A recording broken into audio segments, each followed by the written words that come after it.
Bonne année de consolation. Alléluia. Alors, voilà, nous restons debout. Nous allons proclamer les déclarations que Dieu a préparées pour nous en cette année 2019. Parce que depuis le début de l'année, Dieu nous a promis la consolation. Oh, pourquoi vous êtes comme ça? Vous ne voulez pas être consolé? Vous voulez être consolé? Ah oui. Alors, on va le déclarer ensemble. Est-ce que nous pouvons l'avoir, audiovisuel? Alors, nous lisons ensemble. Voilà, ça, ce sont les promesses que Dieu nous donne pour cette année 2019.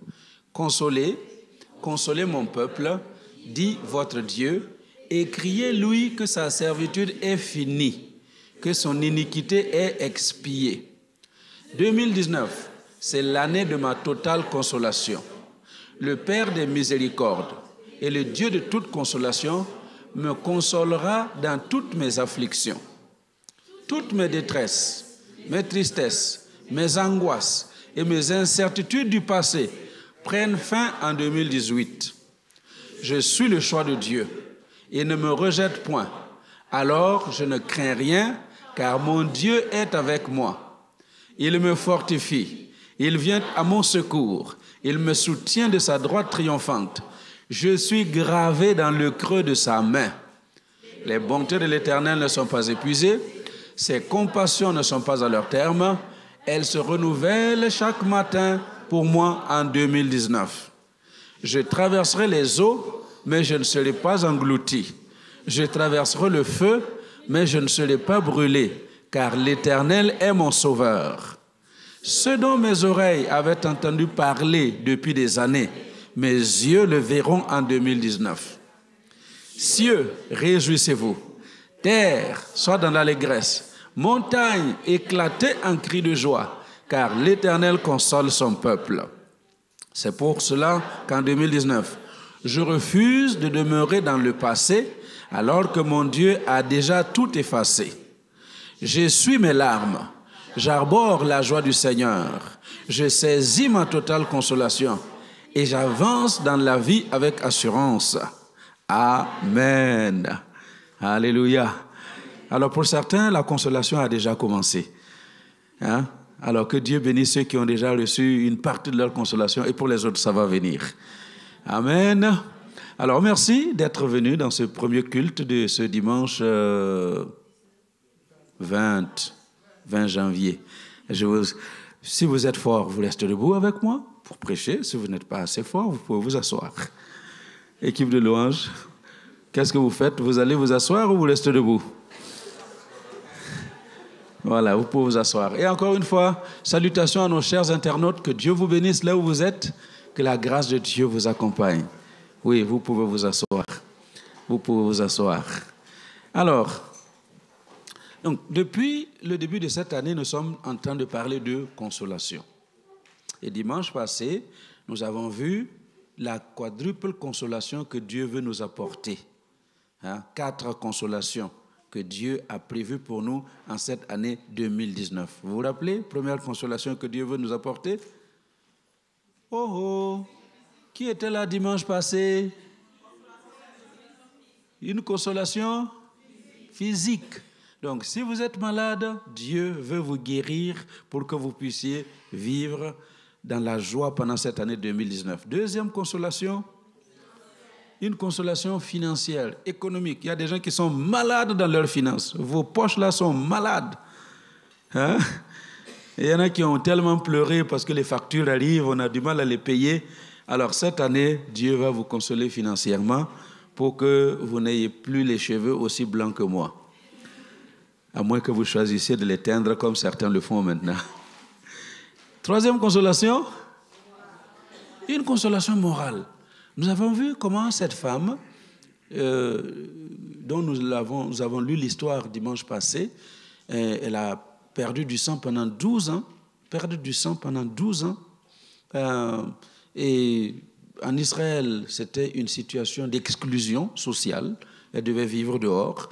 Elle ne pouvait pas s'associer avec les gens. C'était vraiment une souffrance morale, une souffrance psychologique. Et en un instant, Jésus l'a guérie et elle a retrouvé cette consolation morale. Amen. Et la quatrième chose, une consolation éternelle. La consolation que Dieu vous accorde, ce n'est pas pour que vous restiez avec sur la terre seulement, mais ça doit vous accompagner dans le ciel. Amen. Parce qu'il est le Père de toute consolation éternelle. Alors, ce matin, j'aimerais poursuivre dans la même lancée pour que nous saisissions ce matin que dans la vie, dans notre vie, il n'y a rien qui arrive au hasard. Est-ce que vous avez remarqué que dans votre vie, il n'y a rien qui arrive au hasard? Chaque chose arrive avec un certain nombre de principes. Si vous voulez, quelqu'un veut devenir médecin, eh bien, on ne s'endort pas une bonne nuit et puis on se réveille le matin, docteur en ophtalmologie, n'est-ce pas? Il y a des doctorats honoris causa, j'en suis un, mais on ne me donnera jamais un doctorat honoris causa en ophtalmologie. Allô? Même si on me le donnait, vous viendriez avec vos yeux pour que je vous soigne? Non, non. Pour devenir docteur, il y a un certain nombre de choses à faire. Il y a un chemin à suivre. Même pour le simple permis de conduire. Il y en a qui ont essayé. J'en connais, hein? Ils sont assis là, ils regardent comment on conduit, et un beau jour, ils ont les clés d'une voiture, ils disent « J'ai été assez avec papa et maman, alors je vais essayer aussi. » Et vous savez où ça aboutit?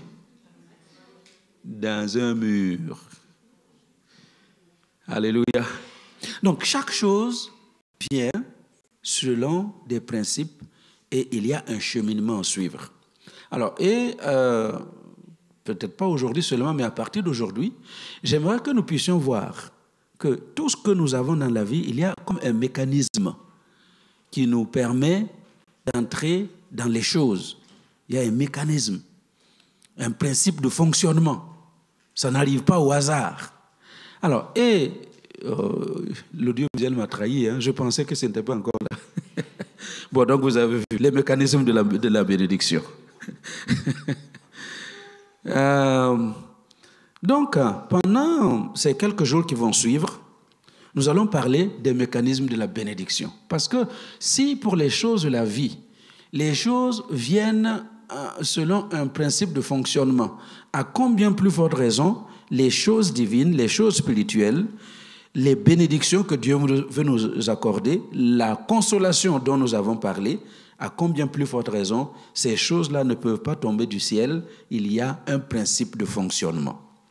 Vous êtes toujours avec moi? Oh, ils ont décidé de prendre de l'avance aujourd'hui. C'est bien.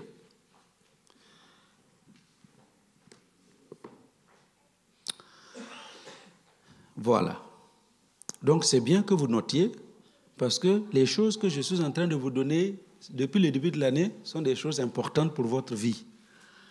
Hein? Je n'ai pas juste écouter, noter et aller étudier. Alors c'est pourquoi, en parlant des principes, des mécanismes de la bénédiction, parce que dans l'économie de Dieu, il n'y a rien qui arrive au hasard. Tout marche selon un mécanisme bien défini. Je vais donc vous inviter à lire le texte de Luc.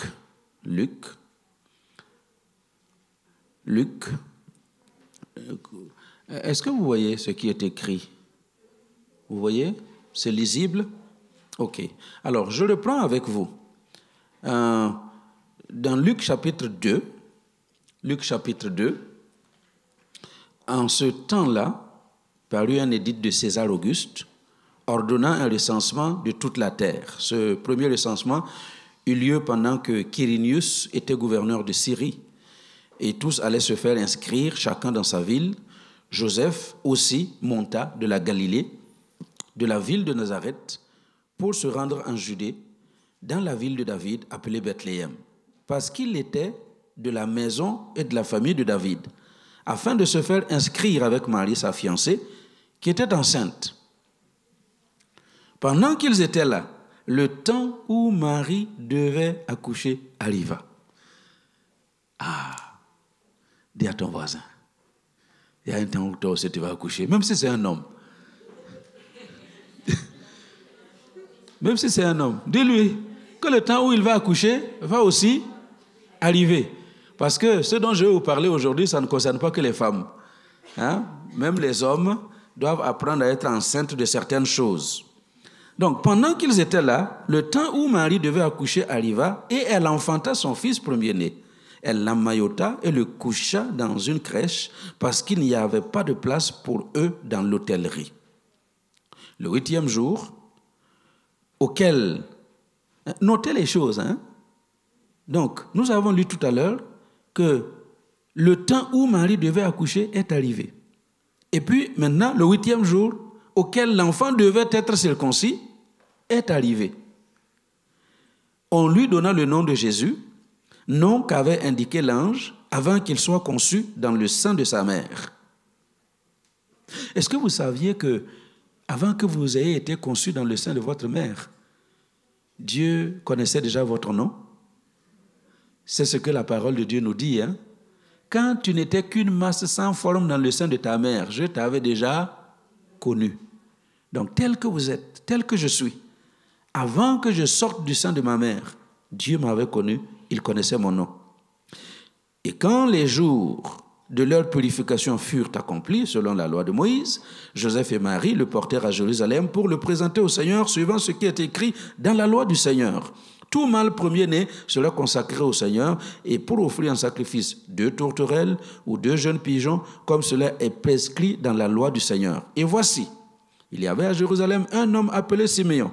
Cet homme était juste et pieux. Il attendait la consolation d'Israël. Et le Saint-Esprit était sur lui. Pose la question à ton voisin, est-ce que le Saint-Esprit est sur toi?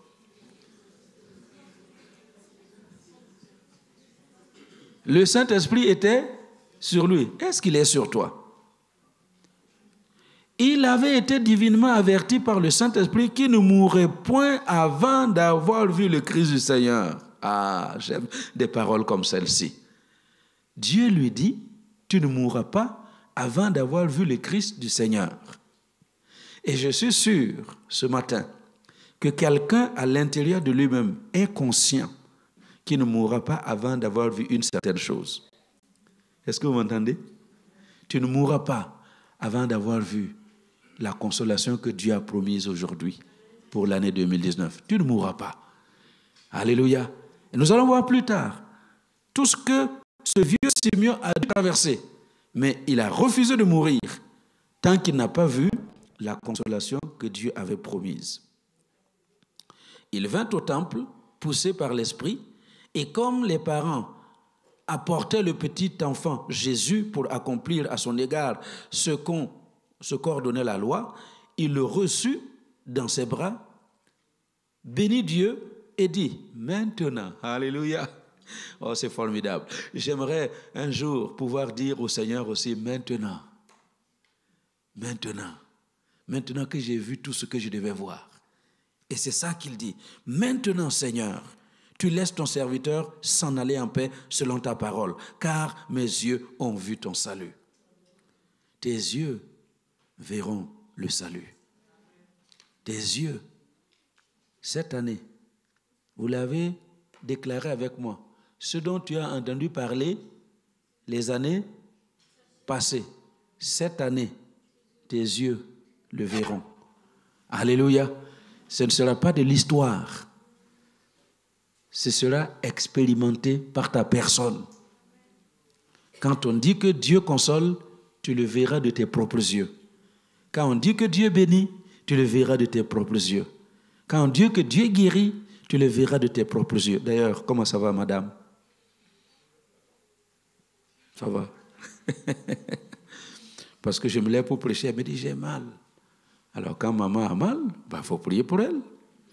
Alléluia. Tu le verras. Alors, c'est pourquoi, ces quelques dimanches qui vont venir, je vais vous parler de ce sujet important. Parce que si nous ne comprenons pas les mécanismes des choses, nous n'allons jamais les vivre. Si nous ne connaissons pas les mécanismes de comment ça fonctionne les choses, beaucoup de choses vont passer devant notre nez et on ne saura jamais rien faire avec. Vous m'entendez? C'est d'expérience que je vous parle. Il n'y a pas très longtemps, quand je dis pas très longtemps, c'est même pas un siècle, il y a dans certains pays d'Afrique des enfants qui jouaient avec des billes. Hein? Et puis voilà, c'était des pierres, on jouait comme des billes. Jusqu'au jour où des gens plus avertis sont passés par là et ont vu en fait que ces billes-là, c'était du diamant. Et on a échangé bonbons contre les billes. Vous imaginez? Quelques bonbons contre des billes, un peu de sucre contre des billes, du sel contre... Et quand on est parti quelque part dans ce monde, eh bien, ça se vend aujourd'hui à des millions, à des milliers. Voilà, c'est beaucoup d'argent. Est-ce que vous voyez?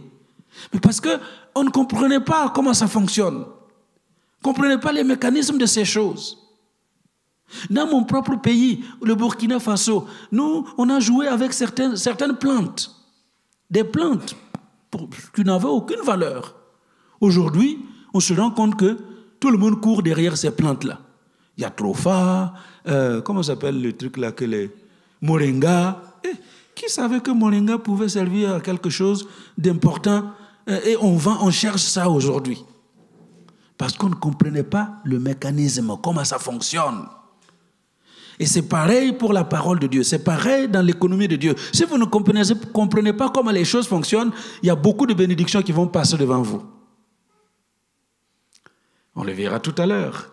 Paul arrive quelque part, dans une certaine ville appelée Éphèse, et il parle du Saint-Esprit. Le Saint-Esprit qui est descendu le jour de la Pentecôte, qui a rempli les disciples, ils ont parlé en langue, les miracles ont commencé à se produire par leurs mains. Il dit, mais est-ce que vous avez reçu le Saint-Esprit? Saint-Esprit? C'est quoi ça encore? Nous, on n'a même pas entendu dire qu'il y a un Saint-Esprit. Donc, si nous n'avons même pas entendu dire, comment ils vont comprendre le fonctionnement? Donc, cette saison-là, nous devons apprendre comment ça va fonctionner. Et quand tu découvres comment ça fonctionne, tu vas vivre des miracles, tu vas vivre des bénédictions, tu vas vivre ta consolation. Est-ce que vous êtes prêts à apprendre ces choses? Alléluia. Alors donc, je rappelle que Dieu ne fait rien au hasard. Nous sommes où? Bon, un peu plus loin. Vous notez? Dieu ne fait rien au hasard. Tout ce qu'il réalise a souvent un principe de fonctionnement. Et le principe de fonctionnement, selon Dieu, nous dépasse. C'est pourquoi 1 Corinthiens chapitre 2, verset 9, l'apôtre Paul explique qu'en fait, il est écrit que Dieu a préparé des choses que l'œil n'a pas encore vues, des choses que l'oreille n'a pas encore entendues, des choses qui ne sont même pas encore montées dans le cœur de l'homme. Mais ce sont des choses que Dieu a préparées pour ceux qui l'aiment. Donc Dieu a préparé des choses pour toi qui l'aimes. De grandes choses que tu n'as pas, dont tu n'as pas encore entendu parler, des choses que tu n'as pas encore vues, qui ne sont même pas dans ton cœur, mais ce sont des choses que Dieu a préparées pour toi. Et c'est important donc que tu découvres ces choses-là, comment ça marche, pour pouvoir bénéficier de ce que Dieu a préparé. Ésaïe 64, verset 2, est encore plus fort et plus explicite. Voilà ce que Ésaïe dit. Lorsque tu fis des prodiges que nous n'attendions pas, tu descendis, il parle de Dieu, tu descendis et les montagnes s'ébranlèrent devant toi. Jamais on n'a appris, ni entendu dire, et jamais l'œil n'a vu qu'un autre Dieu que toi fasse de telles choses pour ceux qui se confient en lui. Jamais. Alors ce sont des choses que Dieu a préparées, ce sont des choses qui sont prêtes pour toi, mais il faut que tu comprennes comment ça fonctionne pour pouvoir bénéficier de ces choses-là. Ces choses dont nous n'avons pas entendu parler et que nous n'avons pas vues, 1 Corinthiens 2:10, il dit que Dieu nous les a révélées. Dieu nous les a révélées par l'Esprit. Dieu nous les a révélées par l'Esprit. Alors, c'est pourquoi je j'insiste à dire que c'est le Saint-Esprit, l'Esprit de Dieu, qui peut nous révéler les mécanismes. Voilà, nous sommes là. Oh là là, ça c'est vraiment le désordre ce matin. Laissez-moi conduire, piloter avec... voilà, merci. Ne touchez plus à rien. Je vais y arriver. Amen. Sinon, on ira sans.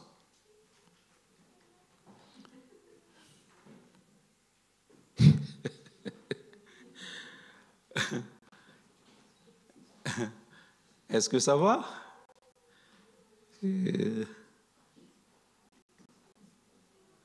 Merci. Voilà. Nous y sommes. Merci. Ne touchez plus à rien. Donc, comme vous voyez, l'Esprit de Dieu nous révèle les mécanismes des choses spirituelles. C'est l'Esprit de Dieu seul qui peut nous les révéler. Ce n'est pas un diplôme universitaire. Rien ne peut nous révéler ces choses, c'est l'Esprit de Dieu. Regardez par exemple le salut.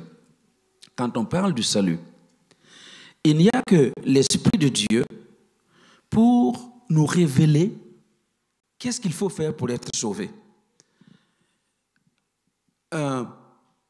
Il y a un chef de prison, un geôlier, qui a posé la question à l'apôtre Paul dans Acte 16. Qu'est-ce que je dois faire pour être sauvé? Et il faut que l'Esprit de Dieu nous explique les choses, sinon on ne peut pas les comprendre. Vous voyez, les plus intelligents, dans le livre de Jean, chapitre 3, il y a un certain Gamaliel, un docteur de la loi de Dieu, qui nuitamment vient voir Jésus pour demander, et c'est qu'est-ce que j'ai dit? C'est Nicodème, pardon, Nicodème, Gamaliel c'était le grand patron. Nicodème, donc, il était docteur, et il vient demander, mais comment je dois faire? Qu'est-ce qu'il faut faire pour entrer dans le royaume de Dieu?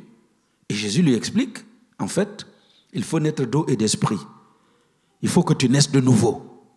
Et de naître de nouveau, est-ce qu'il faut que moi, un vieux là avec mes cheveux blancs, je retourne dans le ventre de ma mère et que je naisse encore pour entrer dans le royaume de Dieu? Jésus lui dit, mais toi, docteur de la loi, tu ne comprends pas ces choses. Eh bien, justement parce que ce n'est pas avec l'intelligence humaine que l'on peut comprendre les choses spirituelles. Rien que pour le salut, il faut une révélation de l'Esprit. Le Saint-Esprit est le seul qui peut nous révéler comment être sauvé. Je vous ai parlé, le baptême d'eau. Il y a combien de gens qui ne veulent pas être baptisés? On lit la Bible, on lit les évangiles, on voit comment Jésus a été baptisé, quelle instruction il a laissée concernant le baptême, comment le baptême doit être fait. On lit ça, mais on dit non, je ne veux pas être baptisé. Pourquoi? Parce que l'Esprit de Dieu n'a pas encore convaincu. C'est l'Esprit de Dieu qui nous révèle les choses. Le jour où l'Esprit de Dieu va toucher ton cœur, tu vas courir derrière le pasteur pour être baptisé. Mais tant qu'il ne l'a pas fait, eh ben, tu ne comprends pas. Hein? Je dis toujours avec ton cerveau de cacahuète là, tu ne peux pas comprendre les choses spirituelles. Les plus grands intellectuels, leur cerveau c'est tout petit. Ils ne peuvent pas comprendre les choses spirituelles avec le cerveau humain. Mais quand l'Esprit de Dieu vient nous expliquer, on comprend. Le baptême dans le Saint-Esprit, je vous ai dit tout à l'heure, ces gens qui n'avaient même pas entendu parler du Saint-Esprit, voilà comment ils peuvent être baptisés du Saint-Esprit. Mais quand le Saint-Esprit arrive, il nous explique les choses, nous comprenons les choses, et alors en ce moment nous pouvons vivre la plénitude de la bénédiction de Dieu. Alléluia. La guérison. La guérison. Jacques chapitre 5, vous connaissez, quelqu'un est-il malade? Hein? L'Esprit de Dieu explique comment on peut faire pour obtenir la guérison. Quelqu'un est-il malade? Qu'il appelle les anciens de l'église, que les anciens viennent avec de l'huile et appliquer l'huile à une telle personne et prier pour la personne. La prière de la foi va sauver le malade et même s'il avait commis des péchés, il lui sera pardonné. C'est l'Esprit de Dieu qui nous explique comment ça marche, la guérison. Et l'année passée, nous avons organisé quelques chambres de guérison pendant 3 ou 4 sessions ici. Vous avez pu vivre de vos propres yeux comment, en effet, ça marche. Mais tant qu'on n'a pas appris comment ça marche par le Saint-Esprit, on ne peut pas vivre les choses. La sanctification, c'est pareil. Pour vivre dans la sanctification, il faut un coup de main du Saint-Esprit qui nous révèle comment ça marche. Il y a des gens qui croient que être sanctifié, c'est ne pas fumer, ne pas boire de l'alcool, ne pas ceci, ne pas cela. Non, c'est vrai qu'il y a de ces choses-là, mais la sanctification, c'est plus que ça. Alléluia. La sanctification, c'est plus que ça. Mais il faut que le Saint-Esprit vienne nous révéler ces choses. Et aujourd'hui, il veut nous révéler comment la bénédiction marche. Comment la consolation dont nous parlons en 2019, comment ça marche? Alléluia. Alors donc, comment ça marche? Il y a 4 choses. 4. Dimanche passé, on en a vu 4. Et ce dimanche, il y en a encore 4. Mais je pense que je vais juste m'occuper du tout premier aujourd'hui. Et puis, on verra les autres dimanches. Alléluia. Vous êtes encore avec moi? Est-ce que vous comprenez là où je suis en train de naviguer dans le vide? C'est pas compliqué. Alors, c'est pourquoi j'ai dit, dites à l'homme qui est à côté de vous, il faut que tu sois enceinte. La première chose, dans le processus de la bénédiction, dans le processus de toutes les grâces que Dieu veut nous donner, la première chose que nous devons savoir, c'est être enceinte. La grossesse. Il n'y a pas de bénédiction sans grossesse. Vous m'avez suivi. Marie, nous avons lu l'histoire de Marie tout à l'heure. Marie reçoit la visitation d'un ange. Et l'ange lui annonce une grande bénédiction.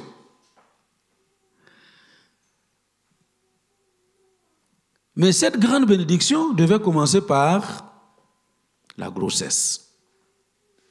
La grossesse.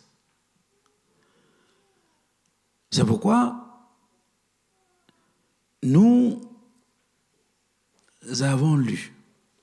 Vous avez vos Bibles? Prenez Luc chapitre 1 avec moi. Luc 1. Luc 1.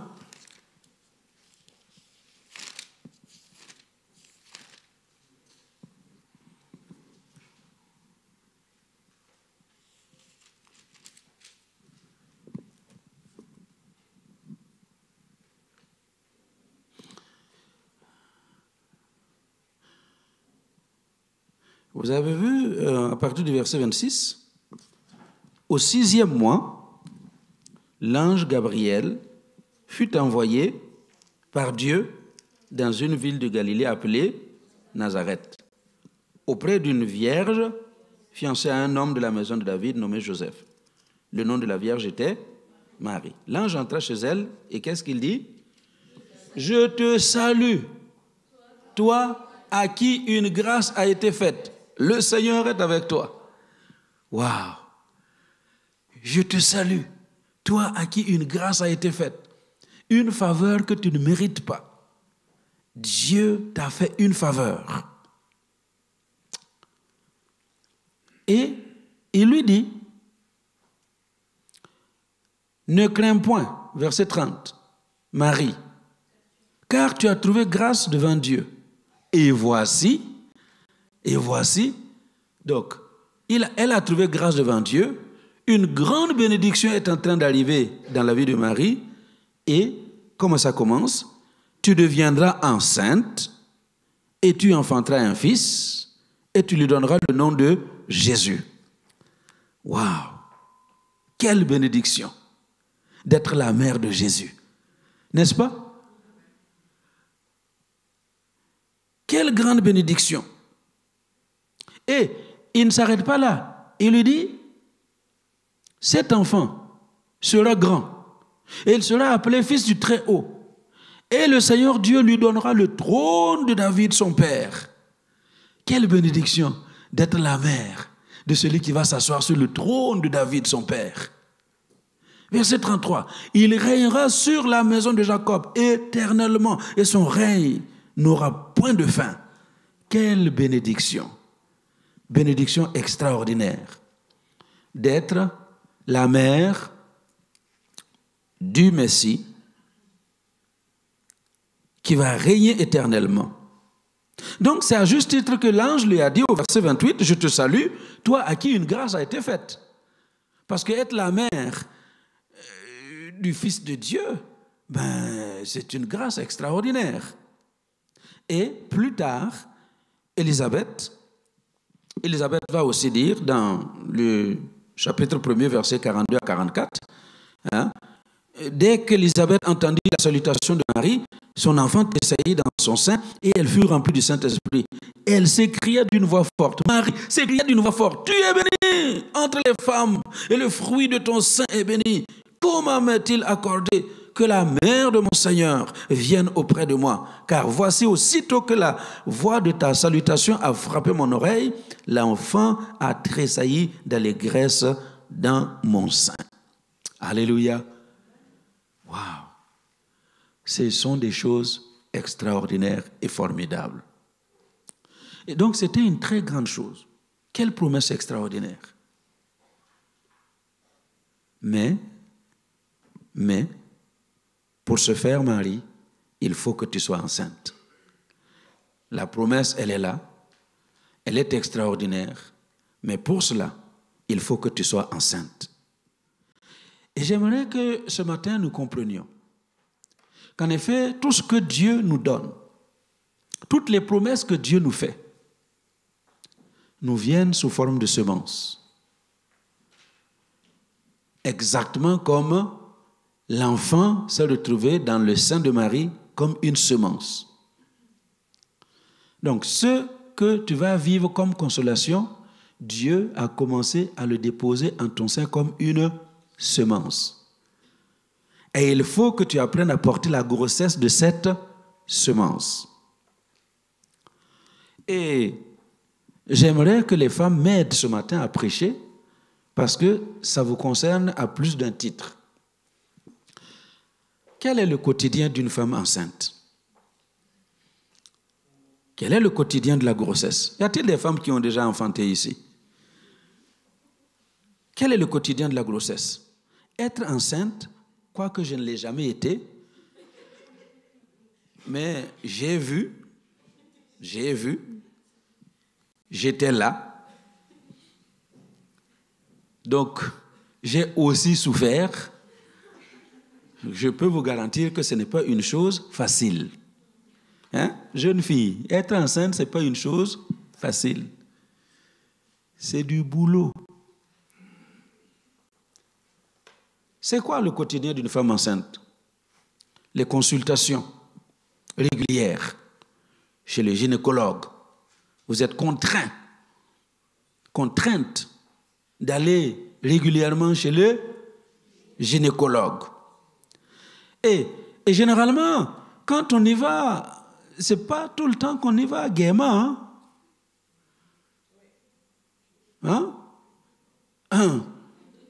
N'est-ce pas? En fonction de comment ça se passe, parfois on y va anxieusement. Qu'est-ce qu'il va me dire? Qu'est-ce qu'on va trouver? Parce que Dieu bénisse les médecins, les gynécologues, les obstétriciens et obstétriciennes qui s'occupent de nos femmes. Dieu vous bénisse. Mais parfois, vous faites paniquer nos femmes. Attention, il y a ceci, et cela, et toutes sortes de choses qui vous paniquent. rendant les consultations chez les gynécologues assez compliquées. Donc, écoutez-moi bien.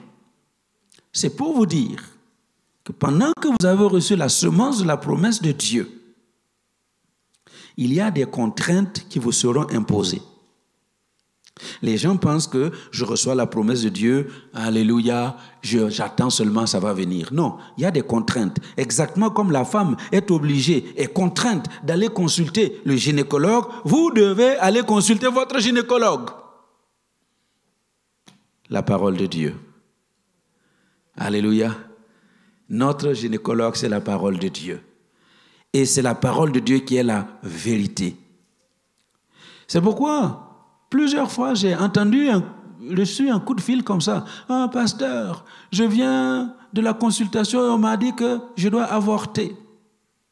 Parce que l'enfant risque d'avoir ceci ou d'avoir cela. » Qu'est-ce que vous dites en tant que pasteur? « Ah, si le médecin a vu ça, il faut avorter. » Non, ça, jamais. Moi, je vais toujours, Dieu t'a donné cet enfant dans ton sein, il va t'aider à tenir l'enfant jusqu'au bout. Et jusqu'ici, Dieu fait grâce. Jusqu'au bout. Même ceux qui sont nés avec 800 grammes, 600 grammes, au bout du compte, vous les voyez courir. Alléluia.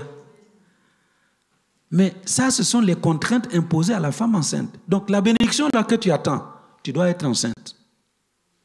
Et il y aura des contraintes. Et quelles sont ces contraintes? Consultation quotidienne de la parole de Dieu. Alléluia. Laisse-toi instruire par la parole de Dieu. Deuxième chose, parmi les choses qui font le quotidien de la femme enceinte. Parfois, d'ailleurs pas parfois, les femmes enceintes s'imposent des régimes.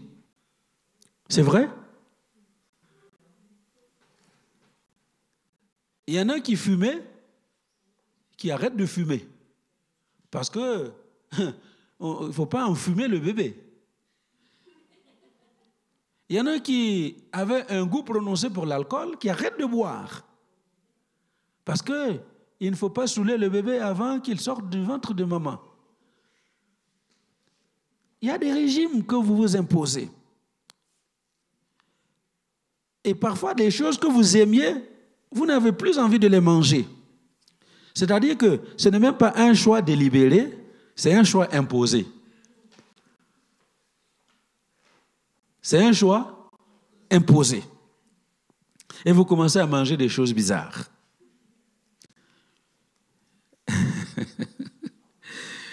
Chaque fois que je pense à ça, je pense toujours aux têtes de pintade grillées. Ne rigolez pas, hein?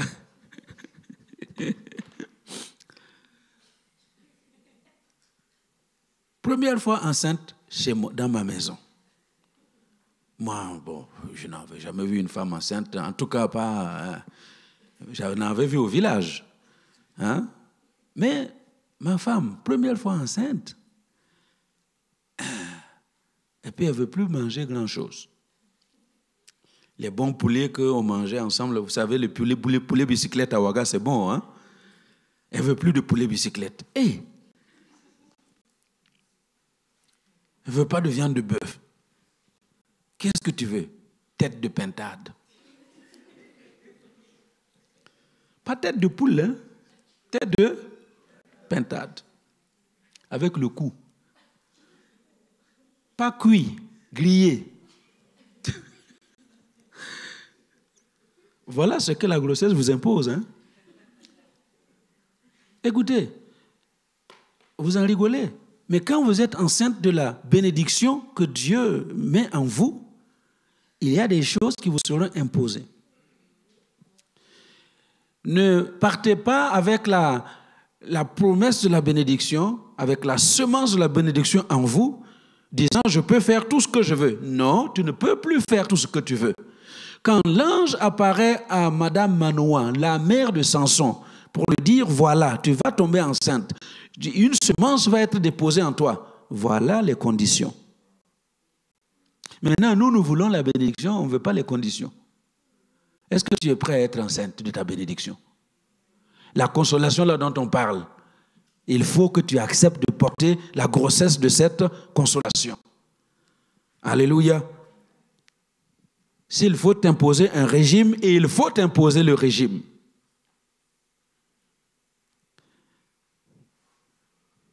Allô? Le quotidien de la femme enceinte. Parfois, c'est le repos qu'on vous oblige à prendre. Repos obligé. J'en connais une qui a dû se coucher pendant je ne sais pas combien de mois. Sur le dos. Et les deux jambes en l'air. Combien de mois? 4 mois et demi, presque 5 mois. Couché. Pas bouger à gauche, pas bouger à droite. Tout se fait au lit. Pour avoir deux petits bonhommes là qui sont en train de nous casser la tête aujourd'hui.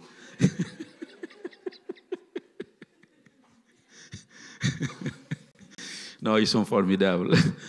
Non, les petits enfants de jumeaux sont formidables. Vraiment, dont on est très fiers parce que nous oblige.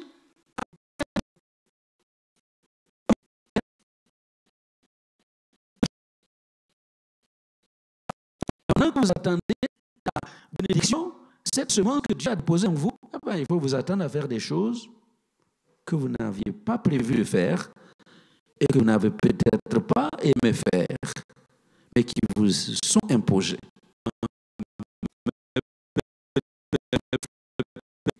Vous avez déjà vu les femmes, les pieds qui gonflent. Hein? Laissez tomber. Ce sont des choses de mémoire. Hein? Mais je me rappelle, c'est ça. Être enceinte, ce n'est pas une chose facile. L'anxiété permanente que vous recevez dans les consultations de médecins. Vous allez voir le docteur, anxieux. Et parfois, oui, vous attendiez à un garçon, et puis voilà, dernière échographie, oh, monsieur, c'est une fille.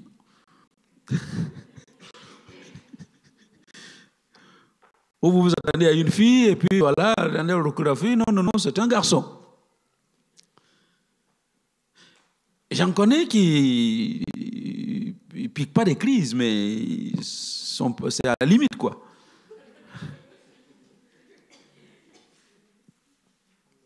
Être enceinte, ce n'est pas une chose facile. Et la bénédiction commence par là. La consolation commence par là. Et puis ensuite, il y a la préparation. Il faut se préparer. Préparer pour que bébé arrive. Et vous, là, ici, vous êtes très bien. En Europe, il y a des cours qu'on donne aux femmes enceintes pour se préparer, pour attendre l'arrivée des bébés. Oui, là-bas. Bon, on prépare aussi, mais pas comme ici. Donc, écoutez-moi bien. Pendant que tu es enceinte de la bénédiction de Dieu, il faut que tu apprennes à te préparer. Je vous ai dit, vendredi, nous avons eu une excellente rencontre de prière vendredi. Si vous n'étiez pas là, je vous en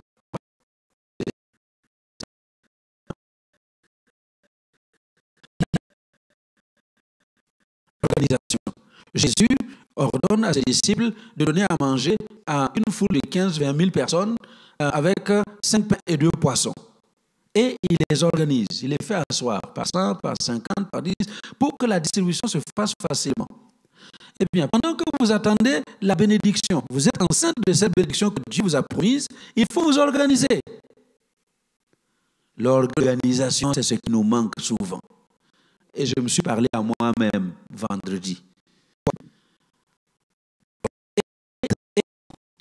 Des choses,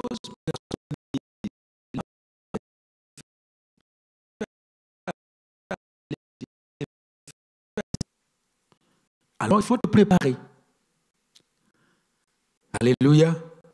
Il faut que tu te prépares. Et je vais vous dire tout à l'heure. Certaines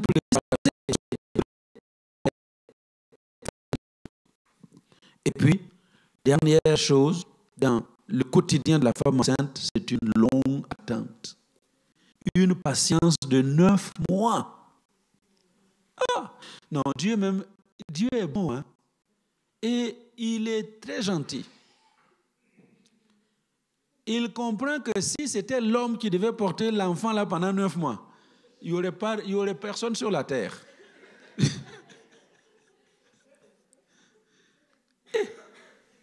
Non, nous là, on est pressés pour tout. Les hommes, tu vas rester là 9 mois. Et merci Seigneur. Mais c'est une patience. Il faut voir une femme enceinte pour comprendre cette dose de patience que Dieu a déposée dans son cœur pour accepter de vivre ce qu'elle vit jusqu'à ce que l'enfant arrive. 9 mois. Ce n'est pas 9 jours, hein? 9 mois. Et tout ce dont je vous ai parlé là sont des choses qui durent 9 mois. Et vers la fin, parce que j'ai vu, je ne sais plus comment se coucher. Sur le dos, je ne sais pas. Parce que c'est... Mais la femme va supporter tout ça jusqu'à ce que bébé arrive. Et c'est ce que Dieu veut que tu comprennes. Que la bénédiction que tu attends, ce n'est pas ce que les pentecôtistes là disent, recevez, et puis vous levez les mains, je reçois. Allez, levez les mains, recevez, et vous aussi vous êtes là, je reçois. La bénédiction de Dieu, ce n'est pas comme ça. Tout ce que vous recevez comme ça, là, ça repart comme ça. Allez, vous allez être mariés, recevez, et puis vous recevez. Tu reçois un mari comme ça, il va t'échapper comme il est venu. Non, ça nécessite de se préparer, ça nécessite de suivre un certain mécanisme pour que la chose arrive. Et quand elle arrive,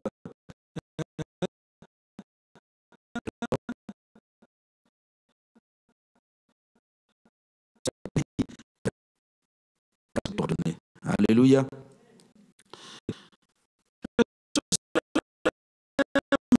Nous voulons la bénédiction sans porter.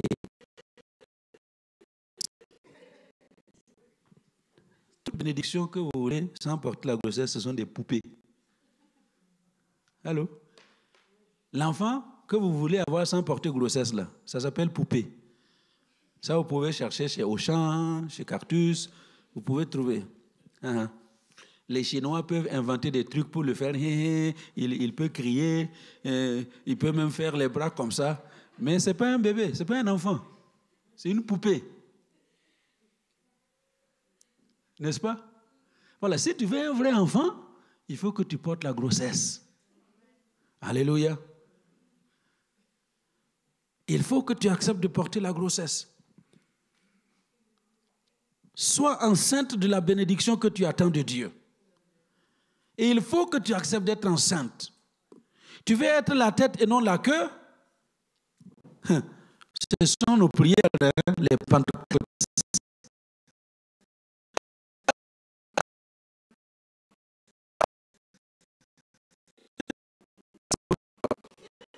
C'est pourquoi? Parce que tu n'as jamais porté la grossesse pour être la tête.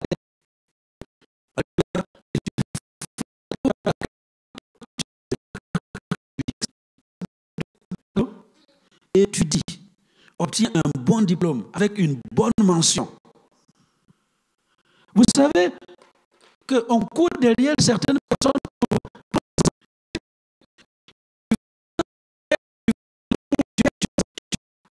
Pourquoi? Parce que ce sont des têtes, ils ont étudié. Il y a des étudiants, on leur propose même des bourses pour aller plus haut. C'est ça, être la tête et pas la queue. Être la tête là, c'est pas s'enfermer, prier pendant 2 heures, parler en langue, tu sortiras avec une langue sèche. Et tu te retrouves au même endroit. Donc si tu veux être la tête, il faut étudier, il faut travailler pour obtenir un bon diplôme. Tu veux être millionnaire. Ah, comme les chrétiens aiment ça là. Nous sommes millionnaires. Je vais être millionnaire. Pour faire progresser le royaume de Dieu. Vous voyez l'escroquerie des chrétiens. Hein? L'escroquerie des enfants de Dieu, c'est dit, oui, je vais être millionnaire pour faire avancer ton royaume. Quel royaume? Hein? Quand tu as le peu d'argent que tu as là, tu ne veux même pas faire avancer un iota du royaume de Dieu. C'est pas quand tu auras des millions que tu vas faire avancer le royaume de Dieu. Hein? Hein? Tu veux être millionnaire.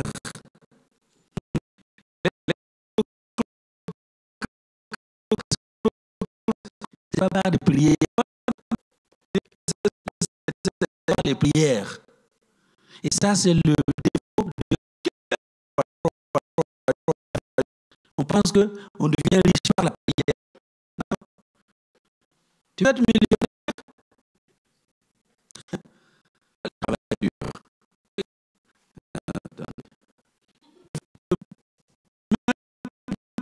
millionnaire.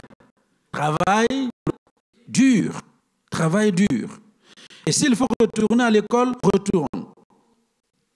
Allô? L'argent vient par le travail. Dieu a dit à Adam, c'est à la sueur de ton front que tu as gagné ton pain. À la sueur de ton front. Mais aujourd'hui, qu'est-ce qu'on fait? On a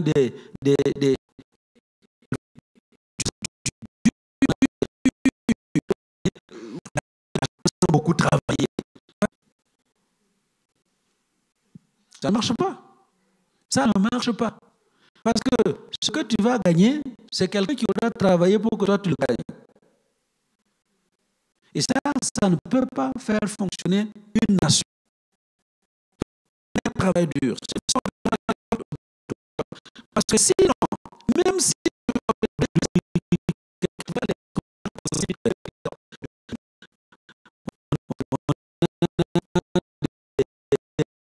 dans le village où elle a grandi, il y a un certain Jean qui avait joué à la loterie et il a gagné 1 million.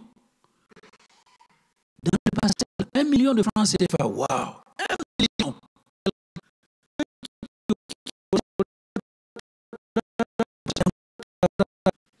Et on l'appelait Jean Million. Jean Million. Jean Million. Million au village. Et vous savez quoi? Je pense que le million a disparu.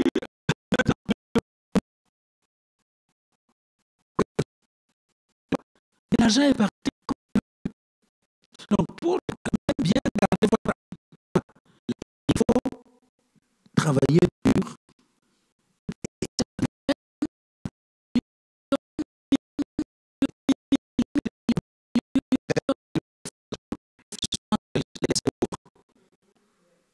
Ceux qui gaspillent,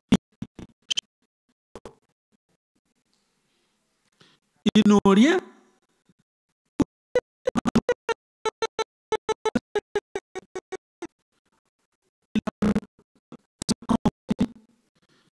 Vous allumez la lumière, vous partez et vous oubliez.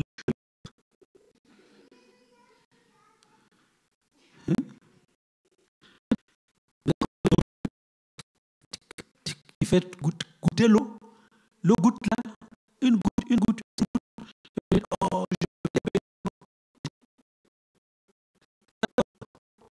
ce que vous allez payer pour cette goutte.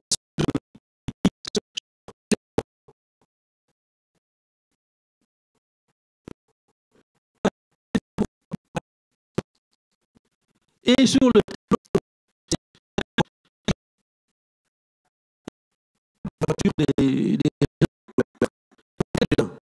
vous allez voir, c'est allumé à gauche, c'est allumé à droite. Tous les voyants sont allumés. Et puis vous dites non, hein, je vais me débrouiller.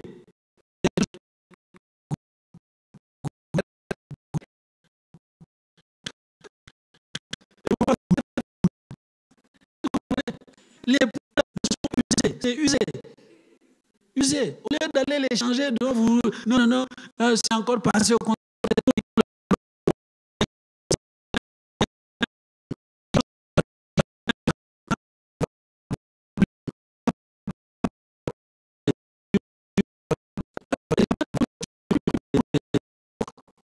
Vous allez dans les...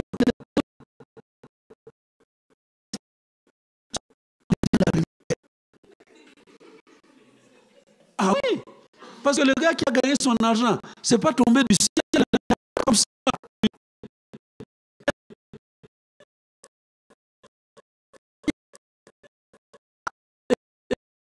Il fait comme ça pour gagner 1 euro. Il gagne 1 euro en faisant ça. Et puis le petit là va laisser la lumière.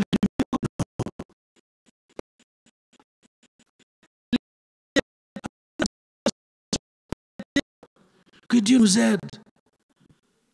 Alléluia. À ne pas terminer comme 1 million. Travaillons dur. Gagnons de l'argent.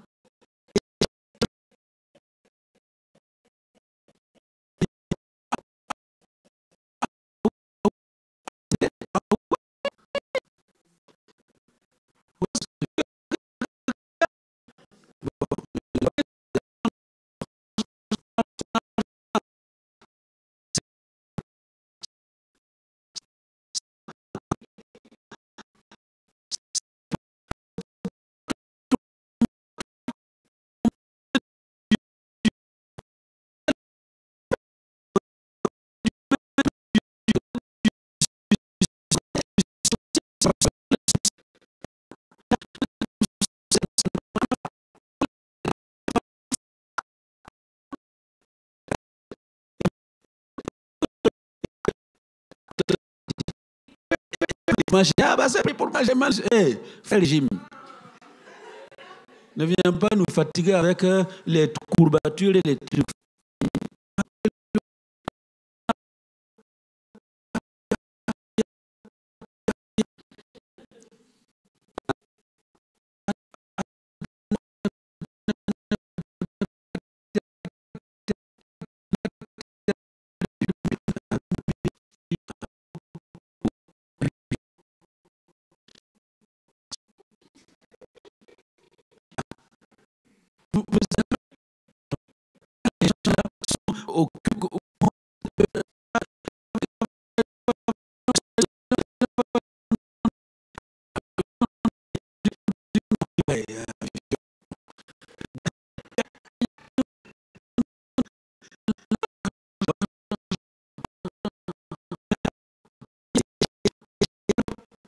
AVC, crise cardiaque, arrêt cardiaque, tout ce qui est...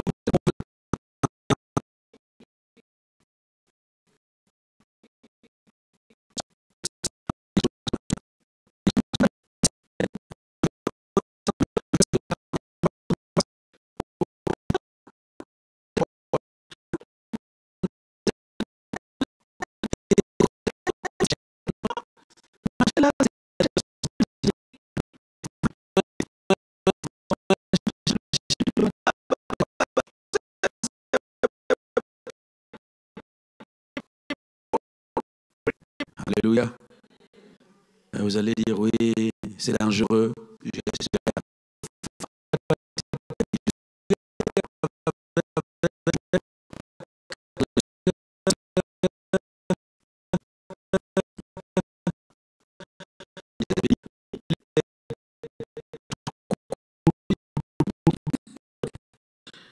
Tu vas avoir un ministère.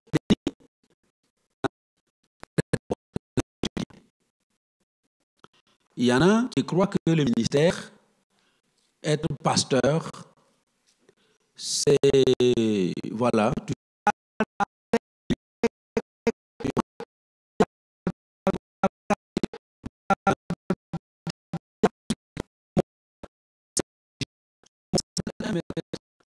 vous devez aller 7 ans à l'école, 8 ans. Et si pour vous spécialiser, vous devez faire encore 4 ans en plus pour soigner un œil ou l'estomac.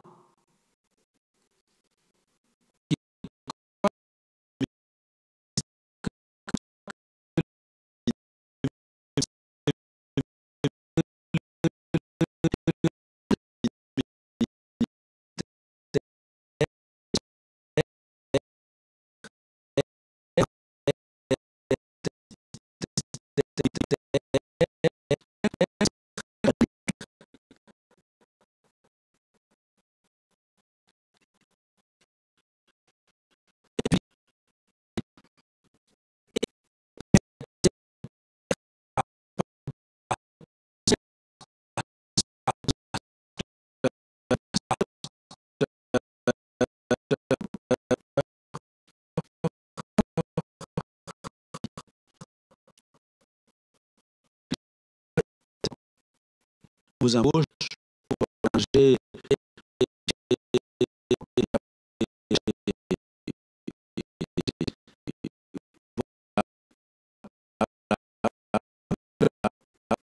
qui rend les chaises. Non, moi,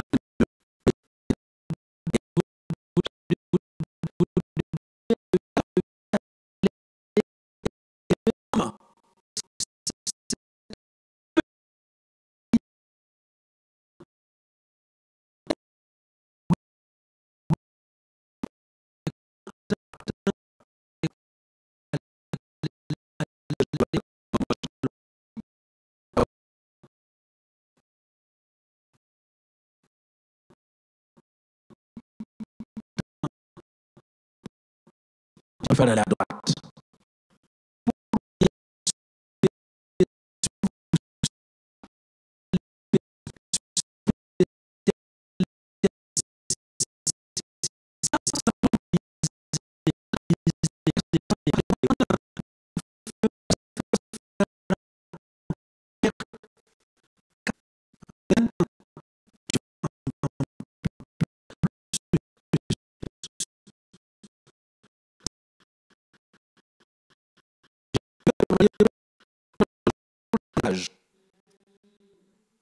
Ton langage. Écoute-moi quand tu parles. Il y a de ces filles-là, quand je les entends parler, si j'étais un garçon, je n'allais même pas planer à côté. Hein. Parce que le langage là même, c'est à faire fuir tous les garçons. Donc, sois déjà ton langage. Parle.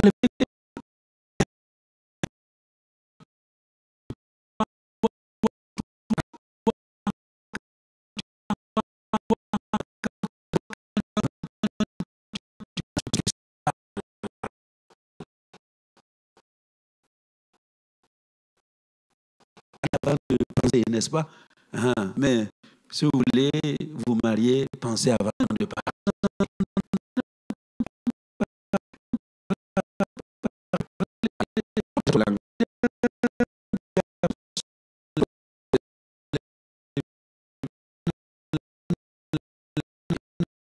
C'est très coquette.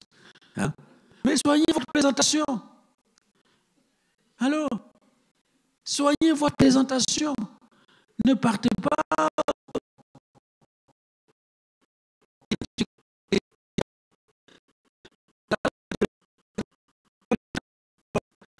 Hein? Il regarde le visage. Il regarde le. Même je vous connais, les garçons, il y en a qui vont venir me dire oui, moi je.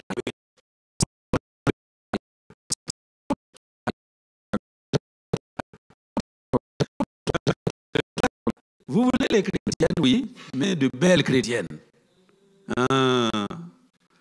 N'est-ce pas?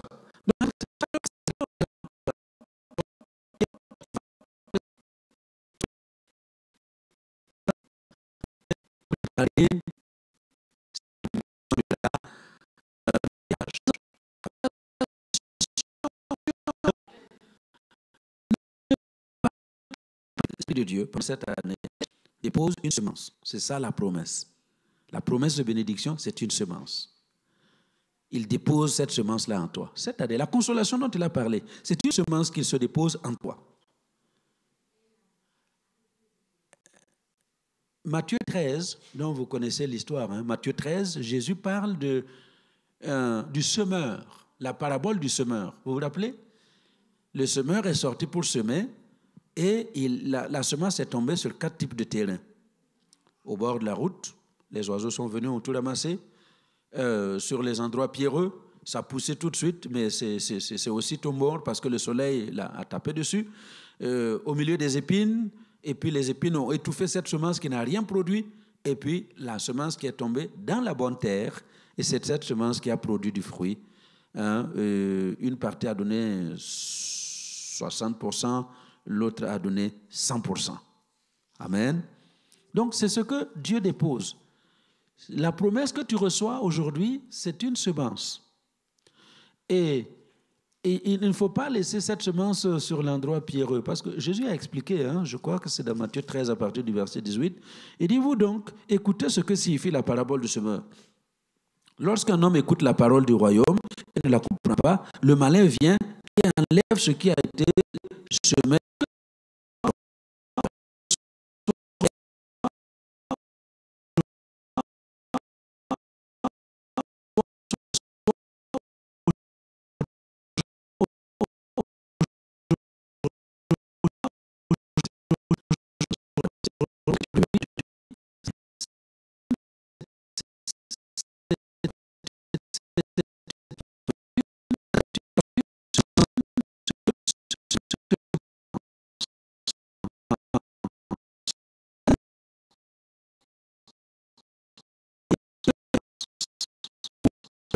La parole.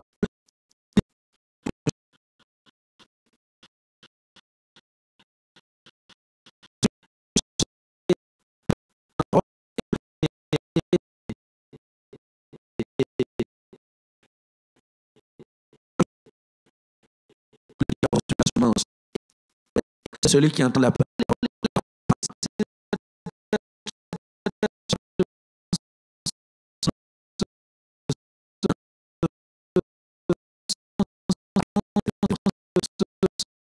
À être ancien de la parole.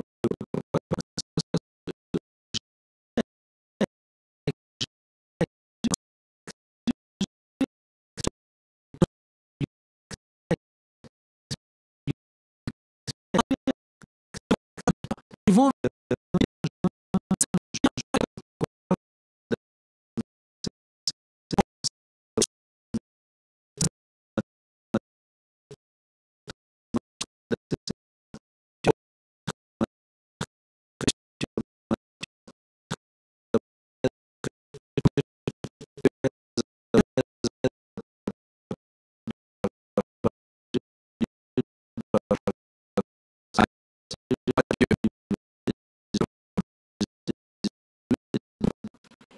oui.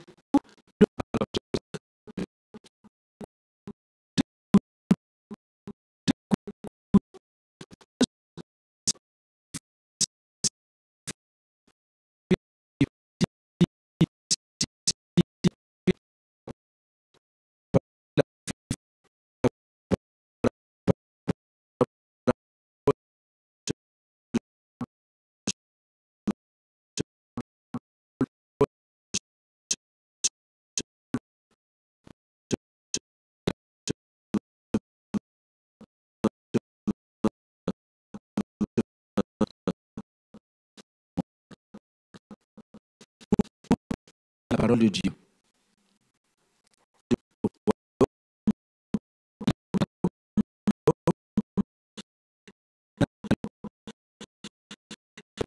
La grossesse, comme Dieu va se charger de nous aider à entrer dans la bénédiction.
Seigneur, merci.